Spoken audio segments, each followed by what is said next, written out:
It is not that meditation does not provide temporary relief. It does.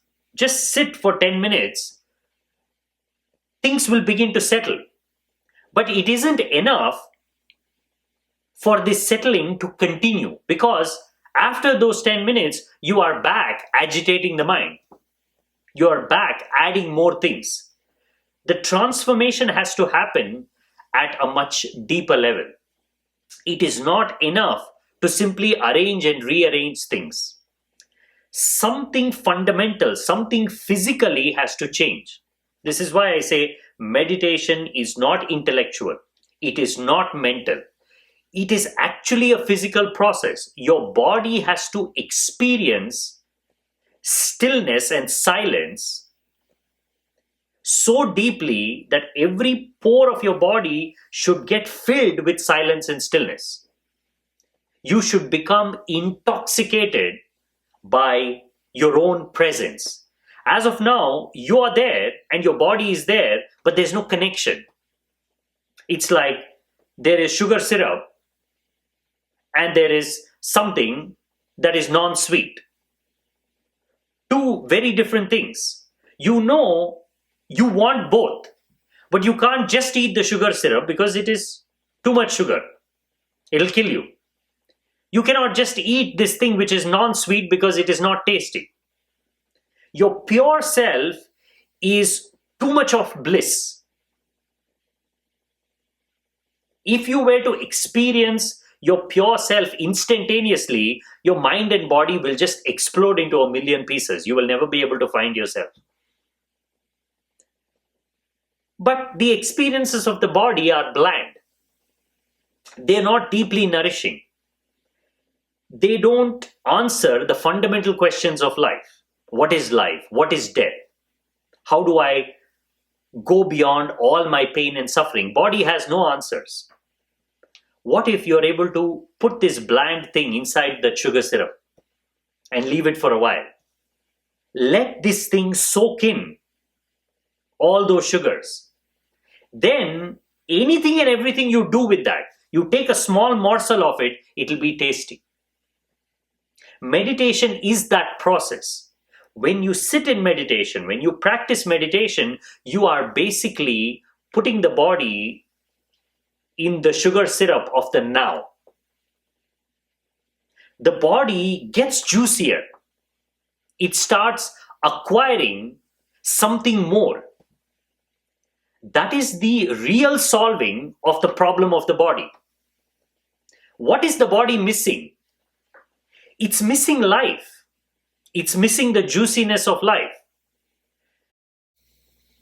It appears to be filled with all this only because you know what aliveness is.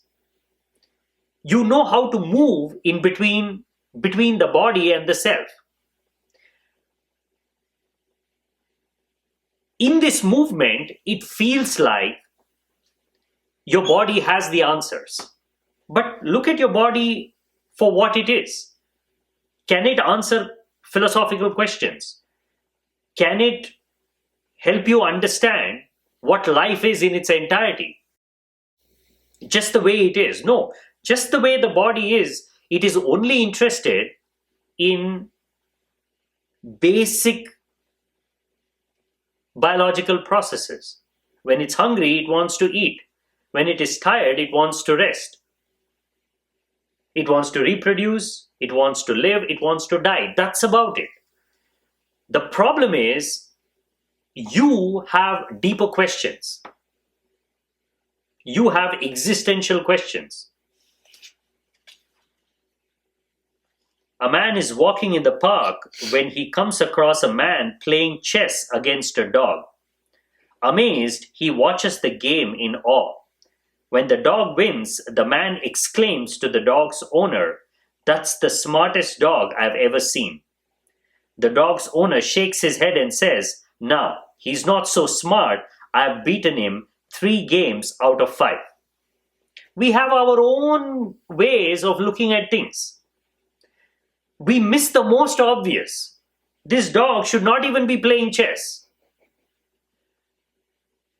But he's gotten used to that idea And he says, this dog is not as smart as I am because I've beaten him more number of times. The relationship between the self and the body is something like this. We attribute intelligence, creativity, aliveness to the body, when in fact it all belongs to something else altogether. It is a deep confusion. Hence, we are always amazed as to why am I not contented and satisfied with what's happening, while all my effort to satisfy the body have actually been successful. Whatever the body wants, I'm able to give it. I'm able to give it comfort. I'm able to give it good food. I'm able to take care of it. I'm able to keep it healthy. Despite of all this, even when the body is perfectly healthy, I'm disturbed on the inside. I'm not sure about who I am.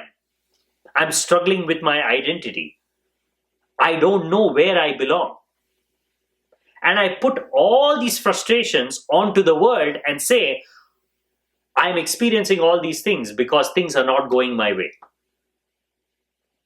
Well, if that's the case, things have never gone the right way for anybody in the world. Ask anybody. Ask them if they have gotten everything they wanted. If they're honest, they'll say no. We never get what we want. Even when it appears like we are getting what we want, it is a mirage. It only lasts for a while. Perfect relationship, perfect job, perfect neighborhood to live in, perfect bank balance. What does this even mean? To the body, it makes sense. To the self, it does not make sense.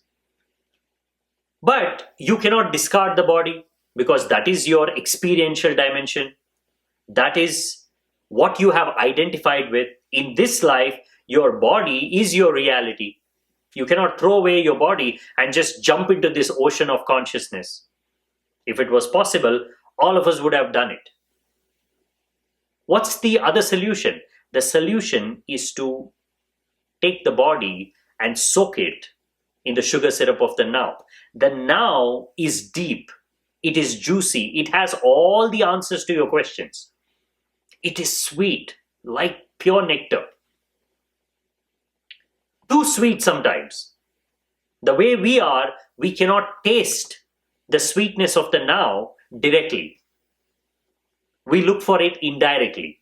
Slowly let the body marinate in those sugars.